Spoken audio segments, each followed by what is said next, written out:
Hi, Alan here from ABTS Training Services in London, England. And the subject of my short video today is I'm often asked the question, what should I buy in, or what should I import, and what should I sell? And the answer to that is quite short. Haven't a clue. Really, I haven't a clue what you should do. But I will put you on the right tracks so you can find out what you should sell or what you should import. And we start, first of all, with your market research. If you don't do your market research, forget about it. Don't order something and then try to sell it. No, you do your market research. And in your market research, you find out things such as, who else imports this? How much do they charge? Is it a very competitive market? All of this comes out in your market research. Is it a very competitive market? Are the margins, the profit margins on this so small because I've got to be competitive that I've got to really do massive turnovers on this to make any money? So, as I say, this is part of your market research. Also, the item or items you're going to bring in, you have to have product knowledge and possibly a liking for the product. Now, some people have wonderful product knowledge, like they're a model train enthusiast, and they import model trains.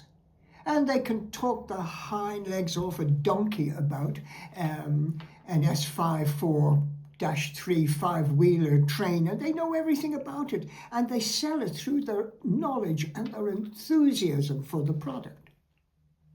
So having enthusiasm for the product, having a product knowledge. In your market research, don't fly blind. If you're interested in a particular item, contact the supplier. Ask them for a sample. Be prepared to pay for it, or a minimum order. Use that minimum order to knock on doors, to show it to people. And if you get rejections, you go into a buyer and they say, well, no, we don't like that because of, you're taking a note. And you're saying to them, well, if that was included in it, could I come back and get an order from you? Yes, you could. Yes, you could. So you're showing the product to a potential buyer. And you're not taking rejection as a rejection, but as a suggestion on how to improve the product so you can come back and get an order. So you can go back to your supplier and say, is it possible for you? It could be simple things I found. Like a buyer would say to me, yeah, they're very nice, but can you have those bubble wrapped?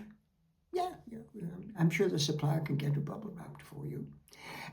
Do you have a visual supply, a visual aid I could put on my counter so when people come in they can see this visual aid and say, oh, they sound nice, can I have one of those please? So it is doing your market research, it is getting opinions from people. It is costing your exercise properly.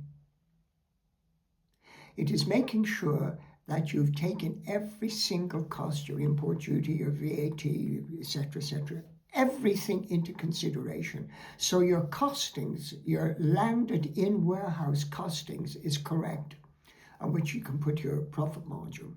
And you've got to work out your discounts. If it's a small item and somebody says to you, yeah, I buy those, but what's your discount for 1,000? You can't go, you've got to be saying a discount for 1,000 is 4%. What's your terms of payment? You've got to be precise, 30 days or whatever it is. So your market research and you're getting, I call it getting your act together. And one of the hopefully best pieces of advice I can give you is to do a dry run And I used to do a dry run with a friend of mine, and they used to dread me coming around to the house because they knew I only came around for them to act as the buyer. And I do a dry run with a friend. And they ask you all awkward questions. How much is this? What is the discount price? What is your delivery timetable, etc., etc., etc.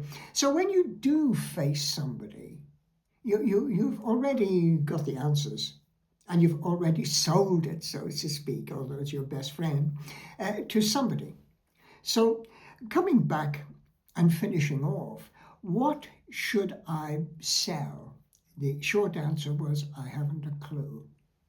I really don't have a clue. But I can put you on the right track. Do your market research.